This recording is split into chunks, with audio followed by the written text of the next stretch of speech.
8 horas e 11 minutos em Campos, de volta com o Folha no Ar, primeira edição, que tem o oferecimento dos laboratórios Plínio Bacelar e Clínica Proteus.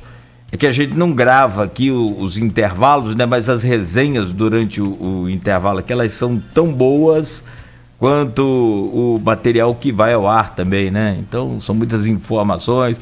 Um dia a gente pode fazer um remake aí dessas resenhas boas, produtivas e que somam naturalmente aí, né, informações pra gente. E eu sempre digo, não sou eu que sou o inventor disso, quem sou eu, pelo contrário.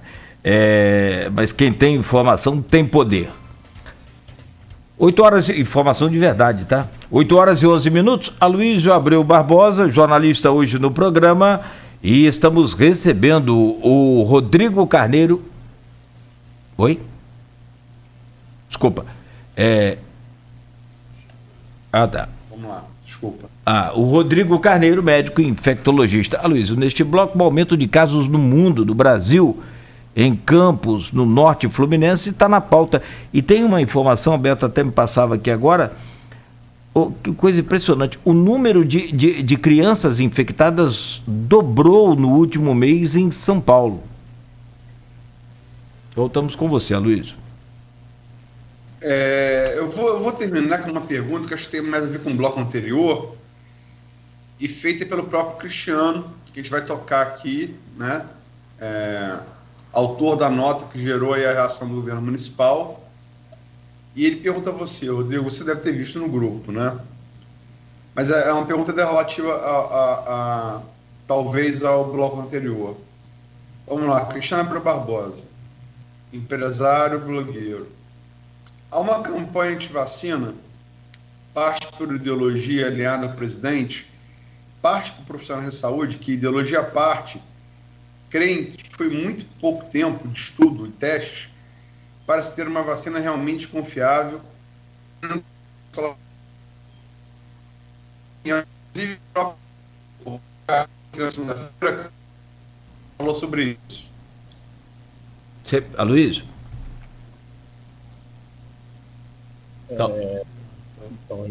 Deu uma cortada, Cláudio. Eu tô chamando aqui para ver, porque travou um pouco aí o áudio seu. Se você puder repetir o final, por favor. Ou travou em definitivo aí? Acho que travou em definitivo. Então, eu lembro... Desculpa, doutor, perdão. Só pedir desculpa aqui aos nossos ouvintes, telespectadores aqui pelo Face, né? A gente ainda está dependendo de toda a tecnologia aí dessa internet, que ainda está capengando ainda, e não é por culpa nossa, infelizmente. Bate aquela onda assim, de repente derruba tudo, e os ouvintes sabem e compreendem acima de tudo, e a gente pede desculpas aí. O Luiz saiu, vai reconectar, mas, pois não, deu para entender aí uma parte da pergunta, o senhor pode seguir e a gente pede ele para repetir assim que voltar. Então, só para os ouvintes, a pergunta ela tem como tema principal a questão da segurança das vacinas. Os estudos, foi tudo muito rápido, e o medo, uma preocupação de grande parte das pessoas é com relação à segurança dessas vacinas. Essa pergunta, aliás, é muito pertinente. O Cristiano ele tem razão nisso, né, de colocar essa preocupação, porque as vacinas em épocas normais, as vacinas elas levam no mínimo 4, 5 anos sendo estudadas, até que possam entrar então em uso em larga escala. Agora, o que a gente tem até hoje com as publicações, os chamados estudos de fase 3, as fases iniciais de uma vacina, da pesquisa da vacina, elas são exclusivamente para pesquisar segurança e eficácia num número pequeno de participantes, e depois ela passa para a fase 3, quando é um estudo maior, com um maior número de participantes, e então continua sendo feito o segmento dessas pessoas com relação, entre outras coisas, à segurança da vacina. Então, o que nós temos hoje com a publicação dos estudos, e aí com um número considerável de pessoas, é que as vacinas elas são seguras. 8 a 10 meses de segmento e não há casos graves relatados. Houveram, aí a população deve ter visto alguns casos com suicídio, outros com algumas síndromes neurológicas, mas pesquisadores que a gente chama de pesquisadores independentes, que não fazem parte do estudo, eles não associaram isso à vacina.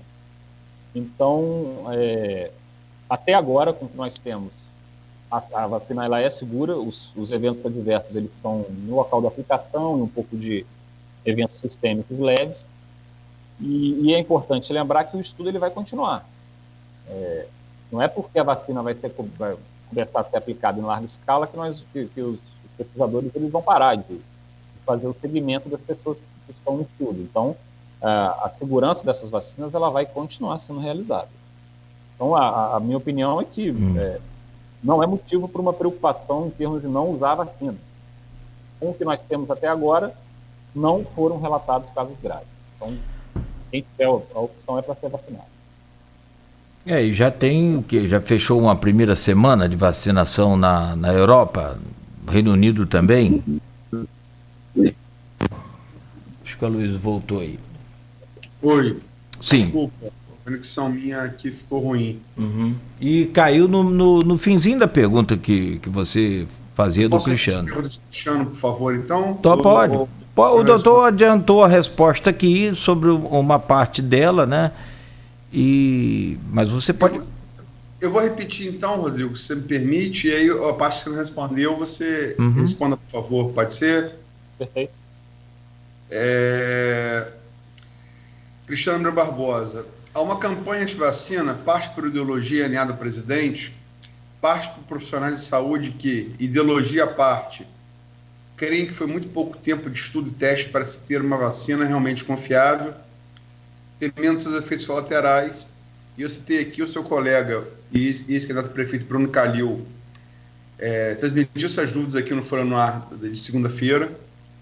E Cristiano continua perguntando aqui, qual a sua opinião, Rodrigo, em relação às vacinas que vêm sendo aprovadas por autoridades dos países, incluindo aí a Coronavac, em via de aprovação? Uma vez aprovadas, são confiáveis? Quais grupos devem tomar a vacina? Somente os de risco ou toda a população? A gente tem... Eu vou complementar com o que eu não falei na explicação agora há pouco. É óbvio, a gente tem que dar prioridade para os grupos de risco. Esses são os primeiros, os profissionais de saúde, grupos de risco. Esses são os primeiros que devem receber a vacina. Agora, toda a população deve ser vacinada. E aí tem uma outra... resumindo, Luiz, eu disse que a vacina até agora, com os dados, todas as vacinas que a gente tem, essas vacinas são seguras. O tempo de acompanhamento, do chamado follow-up que a gente tem, ele é curto comparativamente com outras vacinas, mas todas elas têm se mostrado seguras. Então, não há motivo para não vacinar. Então, todos devem receber a vacina. E uma dúvida que é muito importante das pessoas mas e quem já teve coronavírus? É para vacinar ou não é para vacinar? Não tem problema vacinar quem já teve a infecção. Até porque, certamente, milhões de pessoas que já tiveram a infecção e estavam assintomáticas, elas nem sabem, e serão vacinadas, não é inadvertidamente, mas serão vacinadas. Então, não há problema em quem já teve a infecção tomar a vacina. Inclusive, a vacina ela pode servir como o que a gente chama um booster, dar uma refrescada no sistema imunológico para a produção dos anticorpos. Então, as vacinas elas devem ser aplicadas, elas são seguras. As que a gente tem conhecimento, aí citando algumas dessas vacinas, as pessoas, aí o Cristiano na pergunta ele fala, né, das questões ideológicas. Então, a vacina uma das vacinas chinesas, a Coronavac,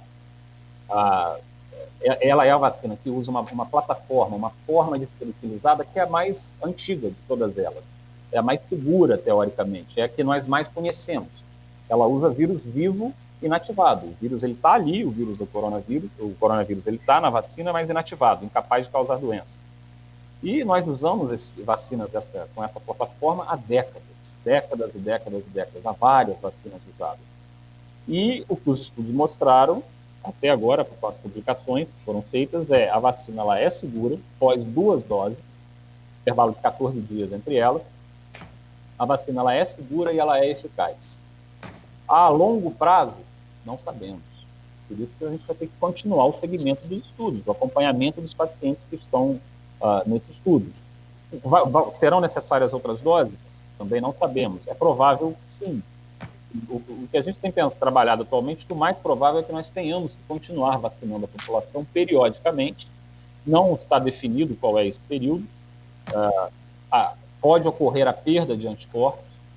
Então, funcionaria mais ou menos como é a vacina da gripe, e não necessariamente vacinar uma vez por ano, como é hoje, para sempre. Né? Todo mundo tem que tomar uma dose. Talvez a gente tenha que vacinar toda a população durante 4, 5 anos, depois parar, é uma possibilidade. Ou realmente a vacina entrar no calendário anual. Isso tudo é só o tempo que vai dizer, de acordo com a produção dos anticorpos e o número de casos. Então, agora, a indicação é vacinar todo mundo, 100% da população, para que a gente possa atingir a imunidade de rebanho. Outras vacinas, então, e aí entra nessa questão de ideologização de vacinas.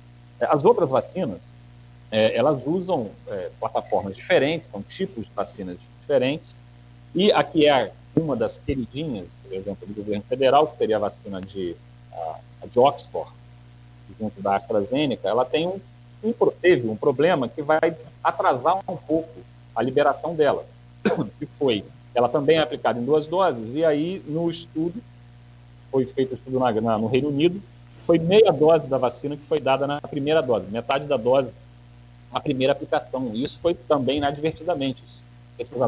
Por acaso, Isso. Só que, surpreendentemente, ela mostrou que os níveis de anticorpos do grupo que recebeu a meia dose, eles foram maiores do que aqueles que receberam a primeira dose. Então, poderia ser uma mudança de estratégia. Isso vai ter que ser novamente avaliado, né? Internações, óbitos, adoecimento dessas pessoas, comparativamente, mas a vacina também é segura e eficaz. Mas isso deve atrasar um pouco a chegada dela. Então, a vacina russa, mesma coisa, usa a mesma tecnologia. Você pega um vírus, um tipo de vírus, o adenovírus, você deixa só o envoltório dele e lá dentro você coloca características, né, das proteínas do coronavírus, que é quem vai gerar a imunização. Todas elas são seguras e eficazes até agora com os dados que nós temos. Então, o que eu acho que tem que determinar qual vacina vai ser utilizada é qual que a gente tem primeiro, qual que a gente vai conseguir utilizar para a população, qual que nós conseguiremos produzir no Brasil, qual que logisticamente vai ser mais fácil a utilização. Então, é isso que tem que ser avaliado. Não é quem produz, onde produz, o que usa. Não, vamos parar com isso. As vacinas, os estudos demonstrando que são seguras e eficazes, seguindo os riscos da Anvisa, elas têm que ser utilizadas. Ponto final. Rodrigo, o tema desse bloco, a gente já falou sobre ele, né? É o aumento de casos no mundo. Tem aí a Alemanha. A Alemanha está sempre na frente, né? Puxando a Europa toda, né? A Alemanha da Merkel. A Alemanha do nazifascismo que perdeu na guerra, lidera o mundo de uma maneira muito melhor reconstruída. Destruído na Segunda Guerra e até hoje. E reconstruída e unida, né? E aí, essas coisas políticas também, queda do Muro de Berlim, né, 89, já caiu algum tempo, mas tem gente até hoje que é viúva do muro, mas enfim, a adoção do capitalismo na China, mas enfim, o fato é que houve uma evolução dos casos no mundo, e aí se discute segunda onda, primeira a primeira onda que teve só um descenso e ela está vindo de novo. Eu já te ouvi sobre isso, perdão, quando os casos começaram a aumentar em Campos, isso foi em novembro, ouvi você, Nelly Artiles, a André Moreira, da Vigilância e Saúde, ouvi pessoas também que estavam ali no enfrentamento diário dos hospitais, o Kleber Glória da Santa Casa, fontes do Beda, né?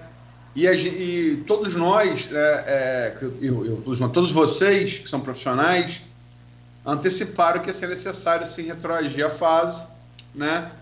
E tomar medidas mais duras de restrição. O fato é que aumentou. No Brasil, indubitavelmente, foram as eleições. Mas isso vinha no mundo. O que você acha? Como é que você, como especialista, vê o comportamento do vírus para esse novo aumento? O novo aumento no Brasil e na região, ele está intimamente relacionado com isso que a gente já discutiu, que são as questões de não haver restrição de circulação.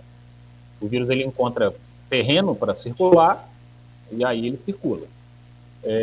Com relação a essa questão de já estamos na segunda onda, não estamos, ainda não está completamente estabelecido. Aparentemente, se a gente continuar com esse aumento desenfreado do número de casos, nós poderemos classificar como uma segunda onda.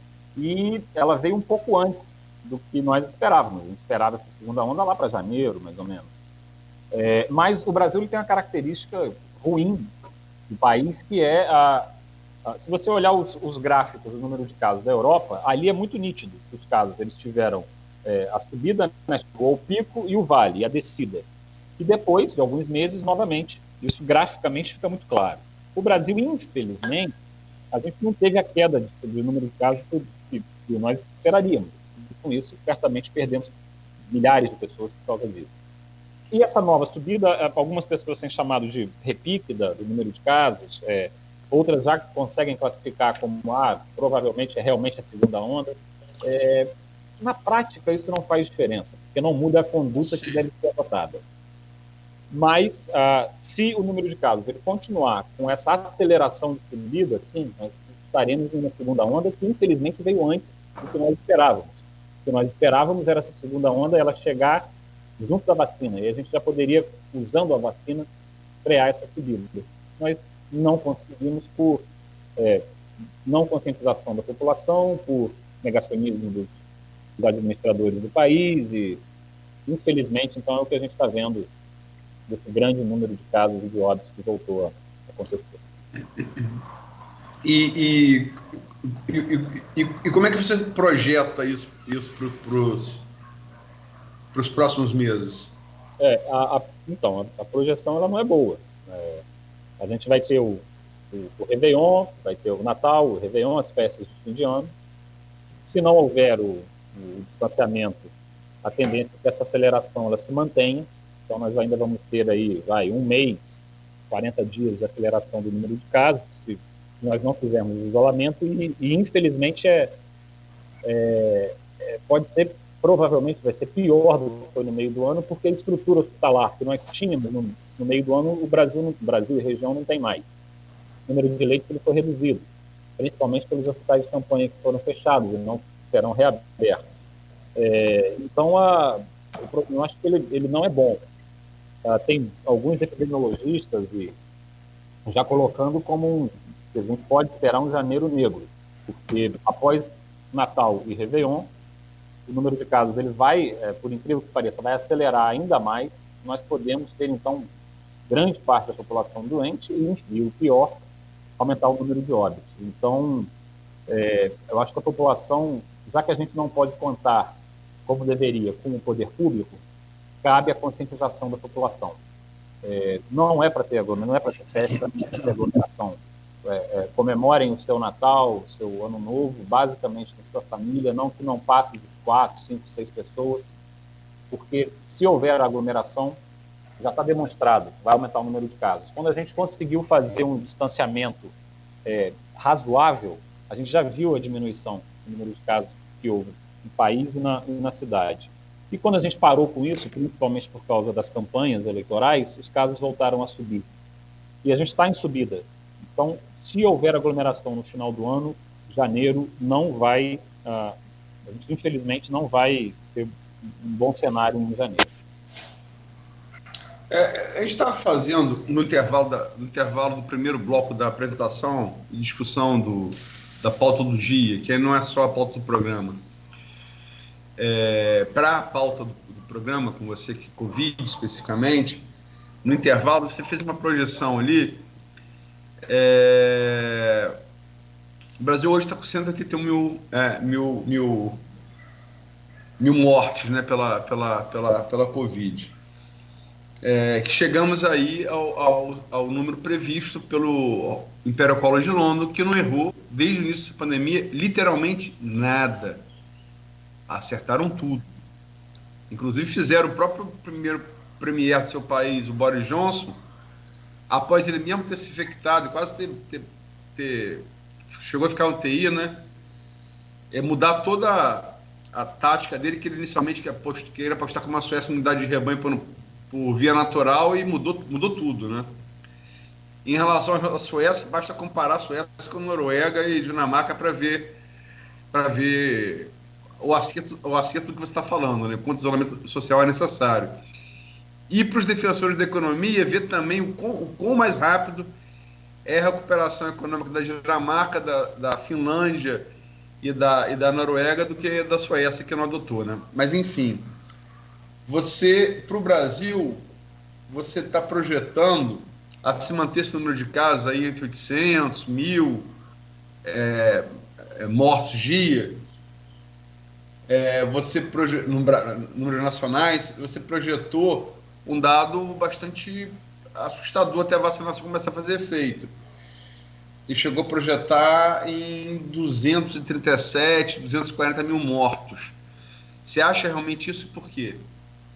Então, lendo as atualizações periódicas do Imperial College, eles colocam, que a gente vê agora, eles já colocavam um pouco antes, é a aceleração da transmissão do vírus no país.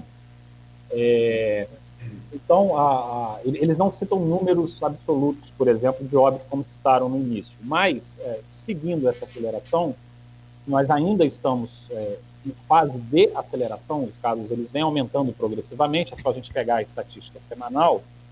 Então, a gente tem que imaginar, tentar fazer aqui uma adivinhação. Os casos eles estão aumentando. Nós não teremos vacina. Quem vai vacinar primeiro é o estado de São Paulo, a previsão é 25 de janeiro. Então, daqui a pouco mais de um mês. E aí essa vacinação ela vai começar a ser dada.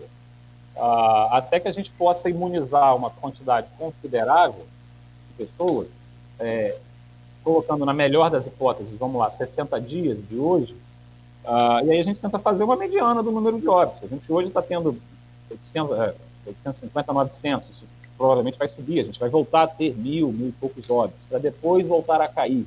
Então, o cálculo que ele é feito é basicamente fazendo uma mediana do que a gente tinha, até do que a gente tem da subida e depois da caída, e aí a gente colocaria mais ou menos isso, 800 óbitos dia.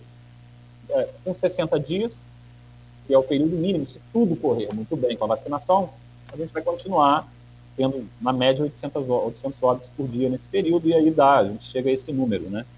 Agora, a gente falar aqui agora, 237 mil óbitos, aí vai ficar todo mundo, a gente já está com 180 mil, que nós conversávamos em abril, e ficava todo mundo, meu Deus, 180 mil óbitos. Nós chegamos aos 180 mil óbitos agora.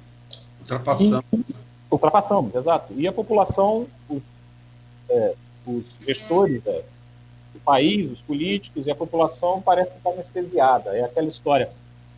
Todo dia caem no Brasil 4 aviões cheios. E a população continua na fila para embarcar. Então, eu acho que precisamos, comentávamos, Cláudio comentando, a gente precisa de uma campanha de conscientização da população. É isso que a imprensa precisa fazer. Não dá para contar com a grande maioria dos gestores, salvo raras exceções. E aí aqui eu não tenho filiação partidária, viu, Aloysio? Agora, a gente estava citando o Rodrigo Neves, prefeito de Niterói. Niterói é um exemplo de como deve ser encarada a infecção pelo coronavírus. Então, se nós não tivermos gestores que pensem assim, realmente vai ser difícil.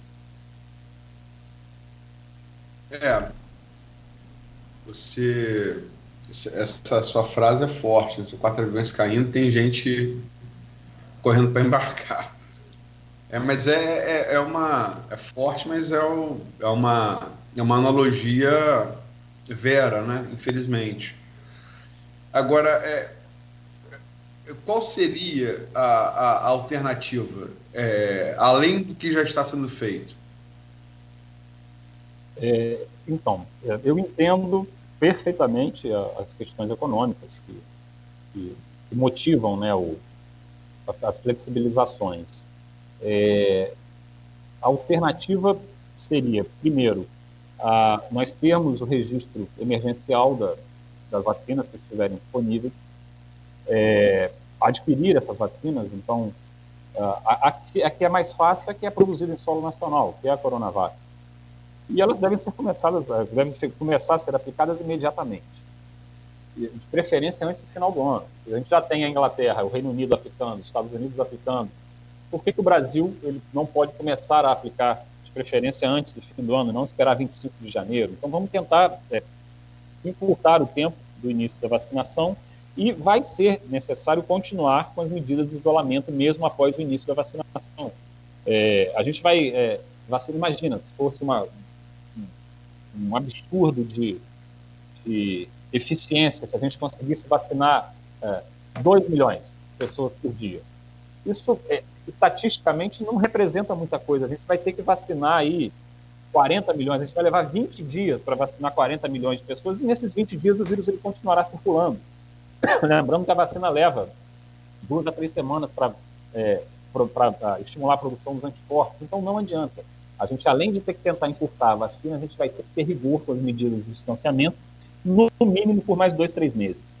Isso para que a gente consiga frear essa subida e não tenhamos um número de casos tão grande, porque é isso. Nós temos menos leito do que nós tínhamos no meio do ano. Os hospitais foram fechados. E a gente já tem uma quantidade de casos bastante parecida com o que a gente tinha no meio do ano, com um número menor de leitos. E nós estamos ainda em aceleração. Então é isso, o que alguns epidemiologistas colocam o janeiro vai ser negro, se a gente continuar assim. Nós vamos ter um janeiro que será o pior mês da pandemia, se a gente continuar assim. O pior mês da pandemia no todo dela ou no próximo ano? Ou comparado aos meses? Esperamos que no todo dela, porque a gente já vai ter, espero, sem a vacina, se a gente for pensar lá no meio do ano que vem, é o que a gente espera, que até o meio do ano que vem a gente consiga atingir a imunidade de rebanho. E aí, para essa imunidade de rebanho, entra na conta quem teve a infecção natural pelo vírus e quem teve a vacina. E aí o vírus pararia de circular. E isso é o melhor dos cenários. Você acha que janeiro será o pior mês da pandemia no Brasil? Sim. Essa é a expectativa. Se tudo continuar como está. E nada indica que vai mudar a curtíssimo prazo? Não, nada indica. Cláudio, 8h39, vamos para o intervalo. Eu fico até... Para aliviar, Se é que alivia, né? Porque, sinceramente... Eu treinei em boxe uma época, tinha um treinador chamado Kleber. E aí, para as pessoas que nunca tiveram experiência de tomar um knockdown, Kleber descrevia melhor que ninguém. Tá caganeiro nas pernas, negão. O que o Rodrigo falou aí foi mais ou menos isso. É por aí. Sim. É sem ironia, é real e trágico. Trágico. As pernas somem. E fica anestesiado. Enfim. Mas é a realidade. São fatos aí que talvez, se tratados de forma responsável, poderiam estar já, né, nem serem narrados mais aqui. Mas são 8h40, então vamos ao intervalo comercial. Voltamos a seguir e a gente fecha o programa já, mas ainda tem mais um bloco de informação e de muita informação com o doutor Rodrigo Carneiro, médico infectologista, conversando ao vivo conosco hoje aqui na Folha FM. Oferecimento dos laboratórios Plínio Bacelar e Clínica Proteus. Quando se pensa